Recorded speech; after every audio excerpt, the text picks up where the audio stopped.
nós queremos te agradecer, porque a gente podia estar em casa agora, doente, cansado, abatido pelos problemas, poderia ter chegado alguma visita surpresa na hora do culto, Senhor, mas nós estamos aqui.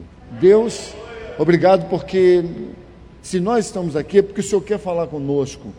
Por isso, Deus, fala mesmo na palavra, agora revela aos nossos corações aquilo que o Senhor quer falar para a igreja nessa noite, ó Deus. Não deixa a gente ficar aqui simplesmente, ó Deus, para cumprir um protocolo, ó Deus, ou uma agenda, ou bater cartão, Deus, porque nada disso nos fortalece de segunda a sexta. Nós precisamos do Senhor, Pai. Nós precisamos da revelação da Tua palavra. Espírito Santo, que agora todo coração que está ferido, às vezes está ferido por causa de uma bobagem que aconteceu à tarde, ou um problema que ainda vai ter que se desenrolar quando sair daqui, Pai, que nesse momento nós possamos entregar cativo agora a nossa mente ao Senhor. Toma cativo, toma o nosso fardo agora, Pai. Entrega para o Senhor o teu fardo, querido, agora, em nome de Jesus, leva isso, Pai.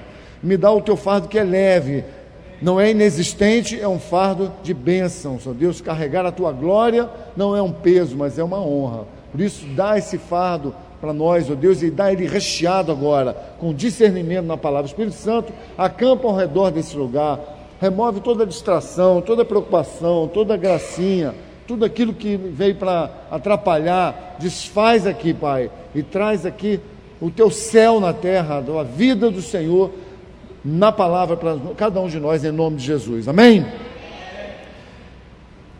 Queridos, eu queria hoje trazer algumas reflexões importantes para a nossa vida. Quantos aqui já pensaram, não precisa falar não, basta olhar para frente e continuar sorrindo, mas quantos aqui já pensaram alguma vez na sua alma, no seu interior, numa vivência qualquer que você esteja tendo, numa fase da vida, num problema, numa injustiça, quantos aqui, de alguma maneira, já pensaram, Deus não é justo? Só eu que pensei isso? Quantos aqui honestamente pode dizer que em algum momento na sua vida, eu não penso isso mais, mas eu já pensei. Às vezes não dá para entender, o que eu tenho a ver com Adão? Adão deu mole lá com a Eva, e eu que ficar aqui agora segurando? Eu trabalho com jardim, meu irmão. Deus lançou uma maldição sobre a terra, Ele falou, agora por causa desse negócio, vocês vão comer o pão com o suor do teu rosto, vai nascer erva daninha no jardim de vocês, nas plantações. Meu irmão, eu estou até aqui de erva daninha, eu estou revoltado com as ervas daninhas, mas eu não fico chateado com Deus. Era melhor nascer erva daninha do que, imagina você estar conversando na rua e de repente, ou então está no jardim, conversando, plantando uma flor, de repente sai uma mão, te puxa e enfia você embaixo da terra. Imagina uma coisa assim, ou você está andando na rua, de repente cai um raio na sua cabeça, ou você está assim, sozinho em casa no escuro, de repente aparece uma mão do nada. Algumas coisas loucas poderiam acontecer no mundo, né? Se você for ver filme de terror, eu não gosto, mas se você ver, você sabe muito bem o que eu estou falando, esses filmezinhos que a parede te abraça, né? A parede abraça, puxa para dentro, costura a boca. Eu tenho pavor daquela ilustração, né? Aquela boca costurada, dá um nervoso. Então, queridos, preste atenção, eu quero chamar isso aqui, mas eu quero falar com gente de verdade, amém? Quantas pessoas de verdade nós temos aqui? Fala a verdade. Quantos aqui já pensaram uma vez sequer, Deus não é justo, eu não acho correto, morrer criancinha, tsunami, né, esses problemas que vem no mundo, fome na Etiópia, doença, ebola, que coisa injusta, mas Deus não é justo. Quantos sabem de alguma forma já passaram esse pensamento na sua cabeça? Ou então, uma coisa mais fácil para você pensar, né, em se encaixar, né? Permitir que a gente sofresse tanto com as nossas falhas. Agora eu cheguei mais perto, né? Quantos estão ouvindo o que eu estou falando? Quantas pessoas tem aqui? Quantas vezes você olha para você e fala, eu não estou me aguentando, não estou, por que Deus me fez assim? Por que Deus me fez popular, alegrinho? Ou então todo introspecto, caladão? Por que Deus me fez alto, não me fez baixo? Porque me fez baixo, não me fez alto? Porque eu sou gordo, porque eu tenho o nariz torto.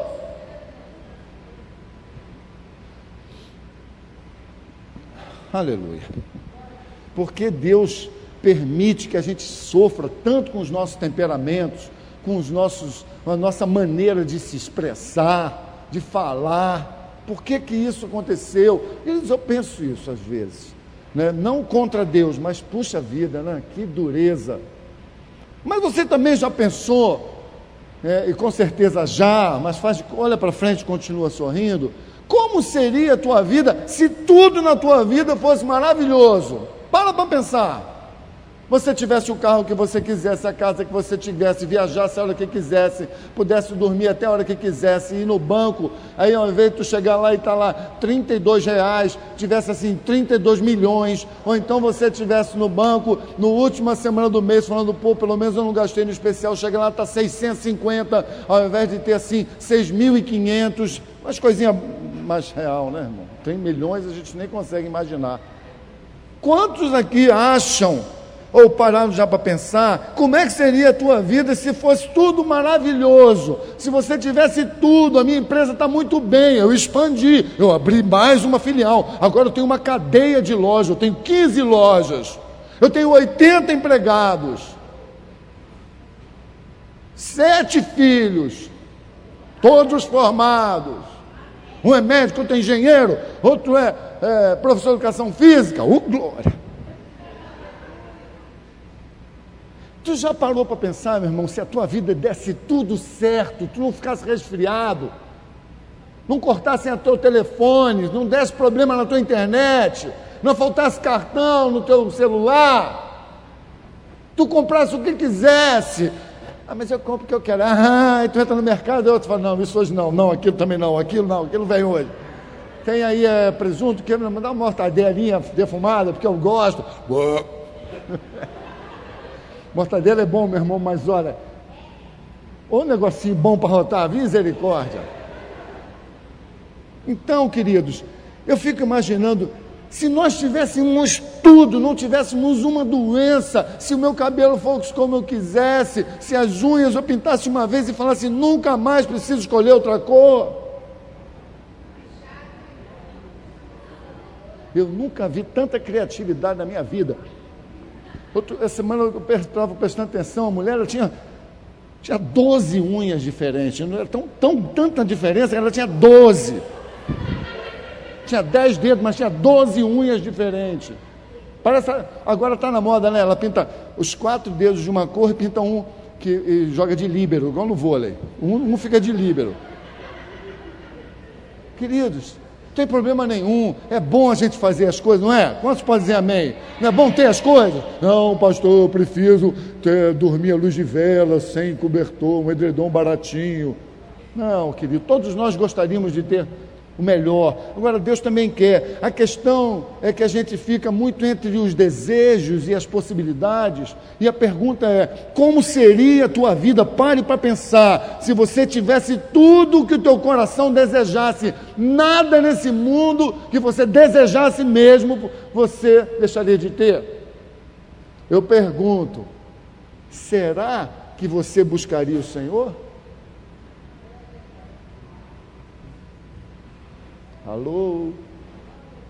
Pergunta para o teu irmão, bem devagarzinho, para ele não se chocar, nem você a ele. Acha que tu ia buscar o Senhor se tu tivesse tudo? Fala a verdade, mas pergunta para ele, fala com ele aí. Tu acha? Conversinha fiada. Irmão, não veio o culto? Não, pastor, não deu, porque eu fui lá na minha casa de Búzios, entendeu?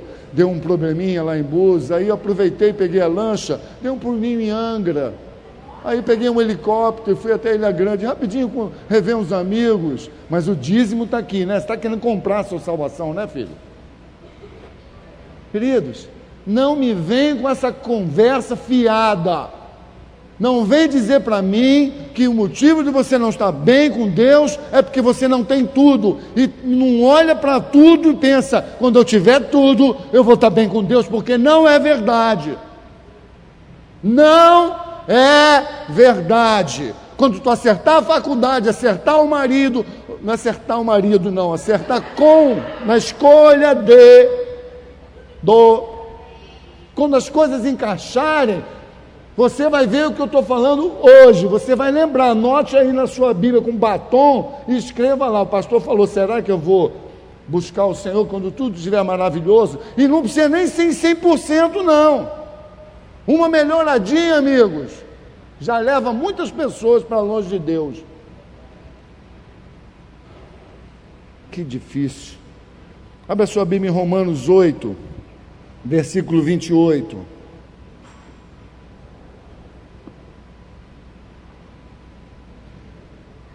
Alô?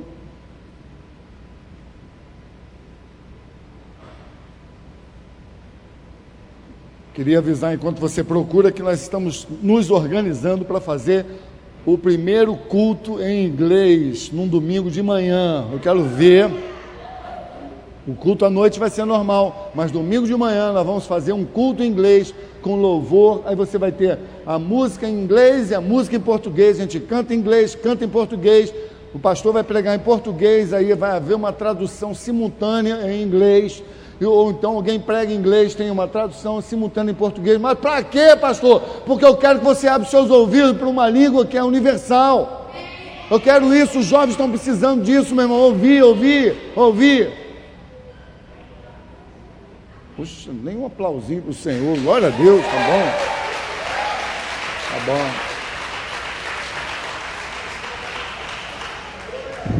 É isso aí. Senão tu fica falando igual o Joel Santana. Está lá, irmão, Romanos 8, 28, diz aqui: nós sabemos que diga comigo, todas as coisas contribuem juntamente para o bem daqueles que amam a Deus, daqueles que são chamados por seu decreto. Veja, queridos, a primeira coisa que nós precisamos entender aqui, que tudo é tudo, diga comigo, tudo que acontece na vida, o de bom, o de ruim, o de mais ou menos, o que eu queria, o que não deu, o que vai acontecer, tudo na minha vida, está escrito, contribui para o meu bem. Eu preciso entender isso, porque senão eu vou ficar dando glória para o diabo nas adversidades. Meu pneu furou. Não furou porque está careca, e Deus quer te abençoar com um novo. Alô? Todas as coisas contribuem para o nosso bem.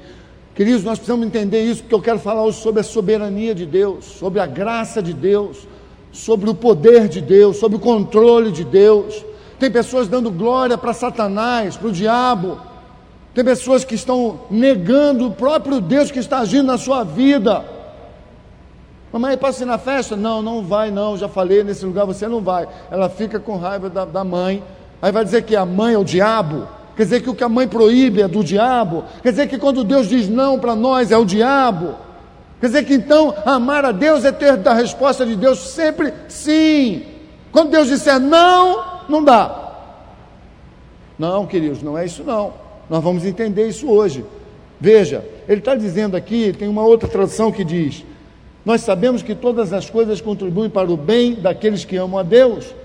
Ao invés de daqueles que são chamados para o seu propósito, diz assim: daqueles que andam conforme a sua vontade. E outra tradução: daqueles que obedecem a sua lei, daqueles que andam debaixo da direção da palavra. Então tudo na minha vida contribui para o meu bem, se eu andar conforme o entendimento de Deus. Então até as adversidades, ao invés de eu ficar pela minha vida, eu vou olhar para elas e vou dizer: Deus, eu não estou entendendo, parece que a coisa se perdeu, mas eu vou escolher confiar no Senhor do que murmurar contra o Senhor.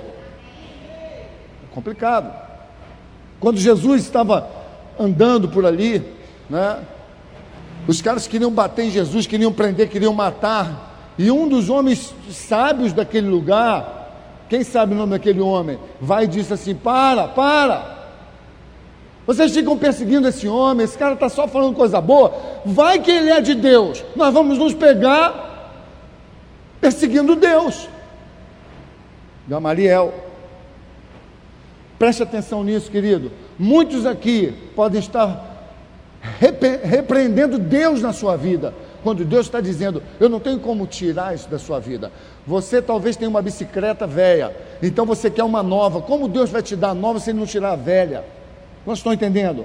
A sua torneira pingando. Como Deus pode te abençoar com uma nova se não tirar a velha? Mas alguns pensam, ainda a nova não chegou e a velha está dando problema, você já começa a amaldiçoar aquele momento, a tua situação, e aí você pega uma torneira e transfere para a sua universalidade de vida, e começa a olhar para a sua vida como se fosse uma torneira velha pingando. Nós estamos ouvindo aqui? Diga assim, a minha vida não é uma torneira velha pingando. Diga para o seu irmão, e a tua é? Olha para... Se ele tiver com cara de quem está pingando, está com carinha de quem está pingando? Veja, amigos, todas as coisas cooperam para o bem daqueles que amam a Deus, porém, para o bem daqueles que caminham debaixo de Deus. Andar debaixo da segurança, da provisão, do entendimento de Deus, é uma bênção. Agora, é fruto de um entendimento. Eu não posso andar debaixo de Deus se eu não conheço Ele, eu não vou nem saber se é Ele ou se não é. Agora, eu preciso conhecer Deus, eu preciso conhecer o que Deus é, o que Ele faz, como Ele se comporta. Deus não é um cara imprevisível, Deus é uma pessoa de um procedimento maravilhoso. Ele é um Deus dos impossíveis, Ele faz coisas que ninguém faz, mas Ele mostra na palavra que Ele já fez, vai fazer e vai continuar fazendo sempre. Tem que ter de trás disso aí alguém que ama o Senhor, mas que anda debaixo da sua vontade. Quantos estão entendendo até aqui que eu estou falando? E a minha pergunta é, você está andando debaixo da vontade de Deus? Tu está andando debaixo dele? Porque, queridos, não é querer ser simplista ou ser, como é que eu diria isso? Eu ser assim meio impossível, tem uma palavra que fugiu da minha cabeça, uma utopia. Não é uma utopia ser como Cristo, foi Ele quem disse que a gente deveria ser como Ele. Na verdade Ele falou, sejam como meus imitadores. Paulo falou, me imitem como eu imito a Cristo, porque não é uma posição final, é uma posição em construção. Nós vamos viver a nossa vida construindo em acertos e erros o nosso caráter. Eu não tenho nenhuma ilusão disso. É por isso que muitas vezes a gente se confunde e não entende. Às vezes o não é a melhor resposta para nós. Às vezes alguém fechar a porta para a gente foi a melhor coisa. Por quê? Porque eu não posso ter uma outra porta se abrindo se eu não fechei essa. Quando você vai num viveiro de silvestre, onde tem árvores com pássaros e borboletas, né? A minha filha teve uma viagem que ela fez lá para os Estados Unidos, ela contou essa história, lá em Nova York, ela foi num lugar que era um lugar desse tamanho assim, cheio de árvores e borboletas nascendo e morrendo, que borboleta não tem durabilidade muito grande, né? E falou que era incrível, mas veja, para você entrar naquele lugar, você não pode, vamos dizer, a porta aqui, você abrir e falar, uau, que legal, as borboletas sairiam todas dali. Você tem que abrir aquele lugar. Você entra no hall, fecha essa porta para abrir a outra porta e você entrar. Se por acaso uma ou outra borboleta sair, ela fica ali. As próprias pessoas que estão tratando botam para dentro. A nossa vida espiritual também tem que ser assim. Nós precisamos resolver coisas que estão pendentes. Nós precisamos dar um fim nas coisas que ainda ficam circundando ao nosso redor. Circundando ao redor é um pleonasmo vicioso. O que é isso? Sei lá o que é isso. Circundando através da sua vida ali, sabe, entrando e saindo, tu está na mesma,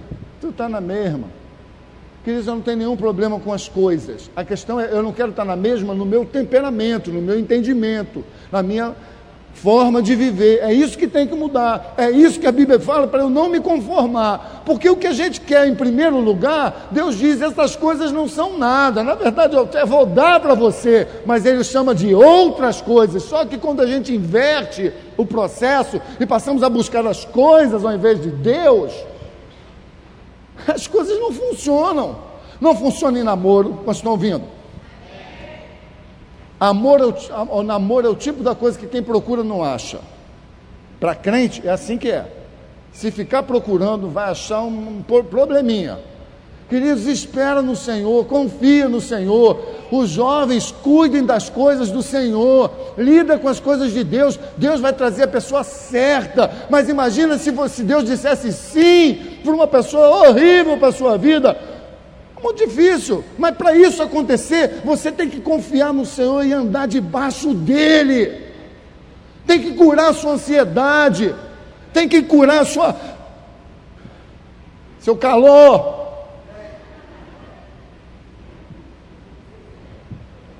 Aleluia. Jesus entendia isso. Jesus entendia que ele estava na terra simbolizando homens. Jesus entendia que ele era como eu e você. Ele era Deus, mas ele não poderia tirar de nós aquilo que era ruim se ele não vivesse na carne o desejo de também se tornar ruim naquilo. Então ele teve que suportar aquilo. Jesus teve vontade, Jesus teve desejos. Mas veja, a gente olha para o seu procedimento e entende que ele venceu, ele discerniu aquilo. E a gente entende que ele sabia, tinha a total revelação quando ele diz: meu querido, eu desci do céu, não para fazer a minha vontade, mas a do meu Pai. Veja, nenhum de nós aqui tem a vocação de Messias. Deus não pede você para ser o Messias, para você ser o libertador da igreja. Ele não pede isso.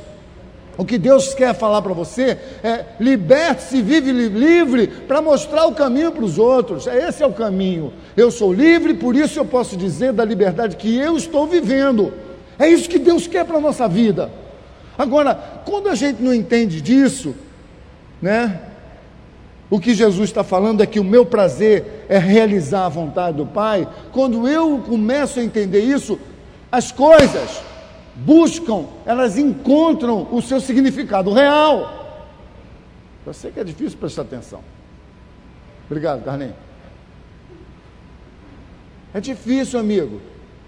O significado real, ele acontece quando eu alinho os meus desejos, a minha libido, a minha vontade, as minhas falhas, quando eu me encaixo na palavra de Deus. Porque veja bem, na palavra de Deus tem lugar para os seus erros, na palavra de Deus tem lugar para as suas fraquezas, na palavra de Deus tem lugar para você ser homem e mulher, gente que sente dor, que tem vontades, mas que tem uma ordem de cima para baixo, que pode te dar uma direção e fazer você viver na terra, no maior crise do mundo, comendo o melhor dessa terra.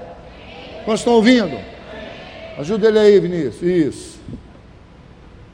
Então apenas pense comigo. Eu vou ler uma passagem um pouquinho longa de Romanos 7, 14, onde Paulo, com seus grandes feitos e desafios, em meio a dores, duras escolhas, como você e eu, Paulo, para mim é um grande exemplo. Eu gosto de Paulo, porque Paulo é um exemplo de gente de verdade. Ele não tenta ser um mascarado, um cara espiritual, que fica te dando exortação moral. Não, Paulo, ele rasga o seu coração, ele fala das dificuldades que ele está enfrentando.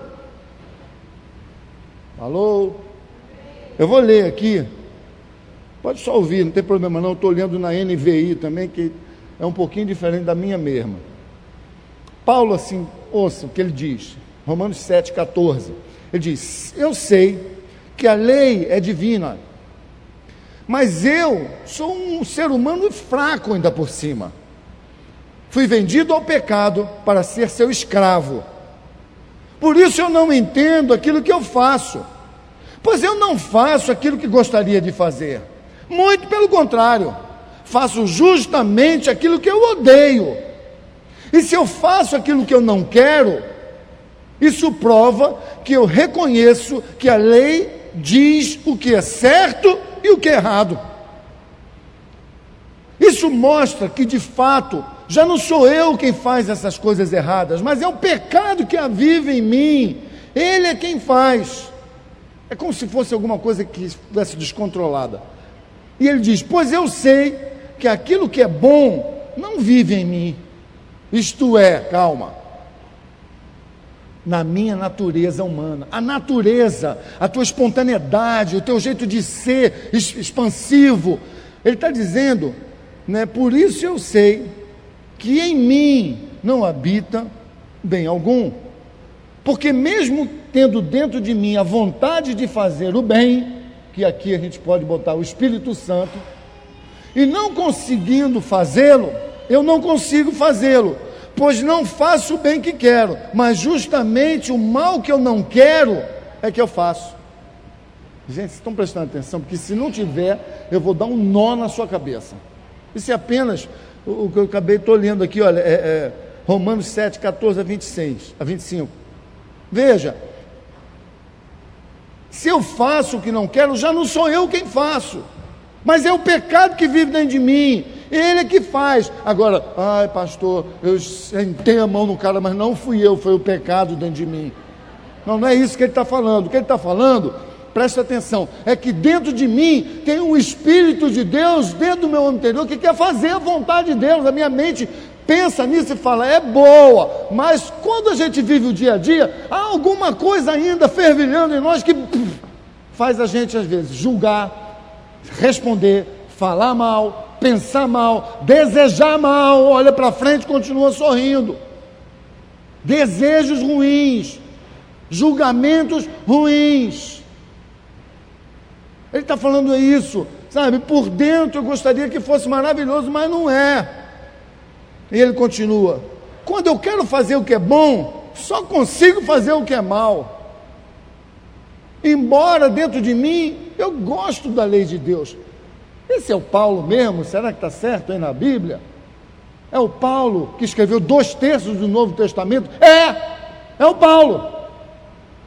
Veja, quando eu quero fazer o que é bom, só consigo fazer besteira. Embora dentro de mim eu gosto da lei de Deus, eu gosto da palavra, eu quero fazer certinho.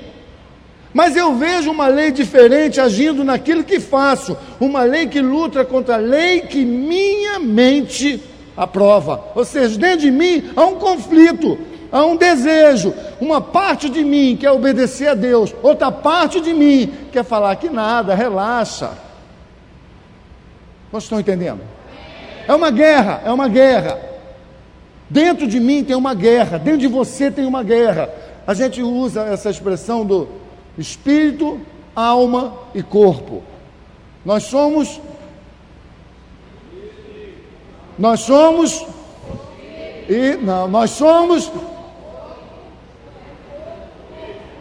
sabe nada disso, hein? Misericórdia. Quando Deus te fez, meu filho, Ele te fez espírito, tá certo? Você é espírito. Você é espírito que possui um corpo, amém? Ou melhor, um espírito que tem um corpo, corpício, e possui uma alma, tá certo?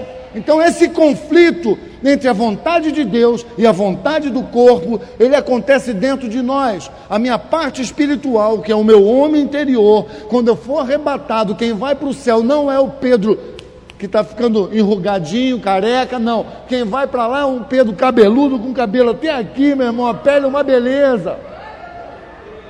É um homem interior, eu não sei nem como é que vai ser isso, relaxa. É um homem interior, é o meu homem verdadeiro, é o meu homem que vai conviver com Deus para sempre. E eu vou, mas e aí? Enquanto esse dia não chegar, eu tenho um conflito. O meu homem interior luta contra a minha carne. E quem é que decide? A minha alma.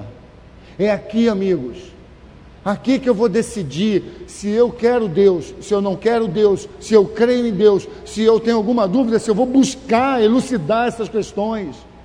É aqui, por isso que Paulo fala, não conformeis com esse mundo, mas transformai a tua vida pela renovação da sua mente, não do seu corpo. Aí está malhando muito, maravilha, malhar é bom, mas veja, malhar só e não cuidar do espírito, você vai ficar um homem carnal, uma mulher carnal. Quem é que malha aqui 5 vezes por semana e nem liga para o seu corpo, nem olha no espelho? Fala para mim. Também Deus não quer você que não faz nada para ninguém, nem quebra o espelho em casa, porque não quer se ver. Não, querido, nós precisamos vencer esse conflito. Quem eu quero ser com Deus? O que é que Deus tem para mim? Preste muita atenção, Paulo ainda vai elucidar um bocadinho mais. Ele fala aqui, olha que luta contra a lei que minha mente aprova, a minha mente quer. Ela me faz prisioneiro do pecado que age no meu corpo. Como eu sou infeliz, em outras traduções, miserável que eu sou. Está difícil, que conflito, que luta. E a cada dia antes da volta de Jesus, Queridos, vai ficar cada vez mais difícil. Por quê? Porque o mundo já definiu os seus padrões. Ele quer te dar prazer, sucesso e boa forma. O mundo quer isso, querido. Benefícios, o mundo quer isso. Ele quer, vem cá, meu bem. Então está cada vez mais difícil, porque Deus não quer que você tenha uma vida quadrada, careta, chata, emburrecida, todo fechado. Não, Deus quer que você seja livre, mas não usando a sua liberdade como uma capa imunda. Na frente das pessoas da igreja eu sou uma coisa, por trás eu sou outra. Deus não quer isso na sua vida nem na minha, querido. Então, quando Paulo fala isso, ele diz: que miserável que eu sou. Quem está falando é quem escreveu 2/3 do Novo Testamento. Ele diz, fazendo a pergunta: quem me livrará desse corpo que quer me segurar? Quem vai me livrar desse corpo que quer a minha morte espiritual? Quem vai me livrar desse conflito que me faz abater, e ceder, e cair de novo, e novamente? Quem vai me livrar disso? Maldito sou eu sou miserável, que o Paulo está dizendo. Aí ele dá um suspiro, e ele fala: que Deus seja louvado, pois Ele fará isso por meio do nosso Senhor Jesus Cristo. E aí, se a gente for muito raso na fé, a gente pode já fingir que está tudo bem, dizer: glória a Deus, eu estou em Cristo Jesus. Mas o que ele está falando? Ele está falando glória a Deus, né, porque Ele fará isso, ou seja, Ele está fazendo e vai completar isso no dia em que nós fomos arrebatados e nos encontrarmos com Ele nos ares. Ali acabou a luta da carne contra o Espírito. Por quê? Porque quando você for arrebatado, o seu espírito volta para Deus e você ganha um corpo glorificado como Jesus tinha na sua ressurreição, comia com os discípulos, atravessava paredes, fazia discursos e milagres e voltou para o céu. Vou empatir. Nós vamos ter corpos glorificados, não há mais pecado. Eu não tenho mais que lutar com isso. Ai, horrível o penteado daquela mulher. Mulher tem muito disso, né?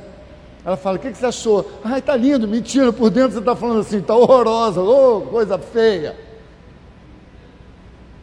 Vocês não sabem o que é isso, vocês já estão quase lá. Vocês são tudo santão. E aí, cara, eu comprei um carro novo. Legal. Mas por dentro você está assim: podia ser meu, né? O que você achou da casa? Pô, muito bacana. E a minha caindo aos pedaços por dentro. Então, queridos, é disso que o Paulo está falando. Eu não aguento mais. A minha vontade é... Mas, já que eu não posso fazer isso, tem um caminho. Graças a Deus.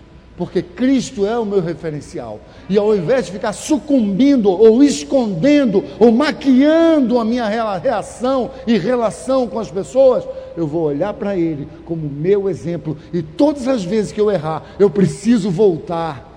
Queridos, não tem jeito. Se você diz que é crente, ou quer ser crente, ou está fazendo um projeto de, quem sabe, talvez, ser crente é isso. E eu falei isso hoje no encontro. As pessoas ficam assim: ser crente? Eu vou na igreja às vezes. Sabe, irmão? Sabe por que faz isso? Porque não é crente mesmo, não ama o Senhor, acha que amar o Senhor é bitolação, é castração. Eu sou livre, meu irmão. Você é livre? Você que é jovem é livre? Pastor, só está difícil na hora de namoro. Por que você quer beijar 30 rapazes antes de casar? Aí quando você estiver na noite de núpcias, dando o primeiro beijo, aleluia, e ele te beijar, você vai falar: por dentro, o velho homem, Claudinho beijava melhor. É assim que é. Olha para mim, é assim que é, meu irmão. É assim que é. As pessoas depois vão passando de mão em mão. Quando chega lá na frente, ela olha para a pessoa e fala: que troço, né, que eu casei, né? Misericórdia. Viu, irmão? Afora isso, na cama, sexualmente ainda é mais intenso. Mais intenso. Porque na cama, irmãos, eu não vou entrar muito porque tem adolescente pré aqui, Mas na cama, querido, depois de passar por várias experiências interessantes, né, por vários projetos, vamos falar, vários projetos emocionais, fica mais bonito, para não pegar muito pesado. Então, sabe o que acontece, querido? Quando tu vai casar, aí tu vê que o projeto emocional que você arrumou para a vida toda, não é muito assim, né, fervoroso. Acabou, querido. Vou fazer um arroz fresquinho. Quantos estão ouvindo? Então, queridos, quantos são solteiros aqui? Levante a mão. Pô, levanta a mão, até para ser solteiro tu é assim, ó. Tá amarrado, hein, meu? Levanta a mão aí, quem é solteiro. Você é feliz e às vezes não sabe. Pior do que ser solteiro é ser mal casado. Pior que não ter namorado nenhum é ter namorado que é ruim. Uma namorada ruim, ciumenta, briga, te arranha. Você tem que mentir para ela. Querido, é nessas horas que a carne pula, amados. Olha só, não vamos fingir não. Uma das coisas que a carne mais pula é na área sexual, na área financeira, na área de ser.